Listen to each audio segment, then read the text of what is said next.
আব্বাস কয়বার এমপি হয়েছে? 4 থেকে 5 বার। আপনি আরেকটু ডেটা ক্যালকুলেশন করে দেখবেন, ওনার জয়ের চেয়ে হলো হারার রেকর্ড বেশি। সো ইনশাল্লাহ এবার শাপলাকলি জয় হবে, আমরা এটা আশা রাখি, সবার উপরে বিশ্বাস রাখি ইনশাআল্লাহ। আর জামায়াত ইসলামের বিভিন্ন জায়গায় তারা প্রার্থিতা দিয়েছেন, ইসলামী আন্দোলনও দিয়েছেন। আমাদের আজকে প্রিলিমিনারি একটি মিটিং রয়েছে কেন্দ্রীয়ভাবে, আশা করি যে কালকে মনোনয়নের যে যাচাই বাছাই এটা কালকেও চলবে। তো সেই ক্ষেত্রে 5 তারিখ পর্যন্ত আমরা আশা করি আমাদের এই বিষয়গুলো সমস্যার সমাধান হয়ে যাবে।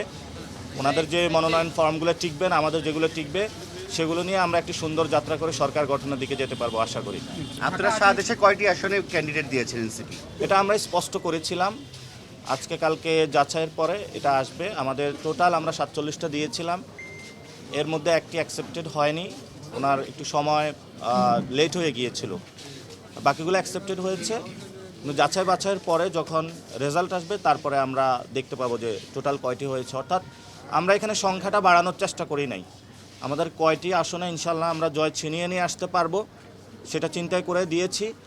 এবং জামায়াত ইসলামী আন্দোলন, এবি পার্টি এবং যে আমাদের জোটটা রয়েছে, মামুনুল হকের পার্টি রয়েছে, আমরা সবাই মিলে যাতে সরকার গঠন করতে পারি সেই প্রচেষ্টার অংশীজন হিসাবেই আমরা এই জোটে মনোনয়ন জমা দিয়েছি।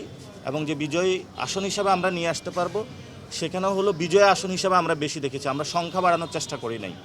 আর বাংলাদেশের বর্তমান যে পরিস্থিতি রয়েছে, নির্বাচন কমিশন ইলেকশনের তফসিল দেওয়ার পরে আমরা নির্বাচন কমিশনকে বাংলাদেশে আর দেখতে পাচ্ছি না। চিফ ইলেকশন কমিশনার থেকে শুরু করে বিভিন্ন জায়গায় বাংলাদেশের বড় ধরনের শোডাউন হচ্ছে পলিটিক্যাল পার্টিগুলোর। আমরা সে বিষয়ে নির্বাচন কমিশনকে আহ্বান জানাবো, যদি আপনি দায়িত্ব পালনে কোথাও অপারগতা দেখেন বা কোথাও থেকে প্রেশার ফিল করেন, জনগণের সামনে আসুন, জনগণকে চেহারা দেখান।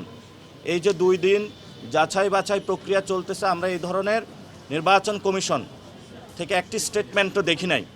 এবং গত 1 সপ্তাহ যে বাংলাদেশে ছবির মহড়া হলো, পোস্টারের মহড়া হলো, সেই বিষয়ে নির্বাচন কমিশনের কোনো পদক্ষেপ আমরা দেখি নাই। বরঞ্চ একজন কমিশনার নিজ থেকে আগ বাড়িয়ে কথা বলেছেন যে নির্বাচন কমিশনের যে বিধিবিধান দিয়েছে সেগুলোর ভায়োলেশন হচ্ছে না। আমরা মনে করি এই ধরনের দলকানা নির্বাচন কমিশনার, তাদের লজ্জা শরম থাকা উচিত এবং অতি দ্রুত তাদের পদত্যাগ করা উচিত। ধন্যবাদ সবাইকে, আসসালামু আলাইকুম।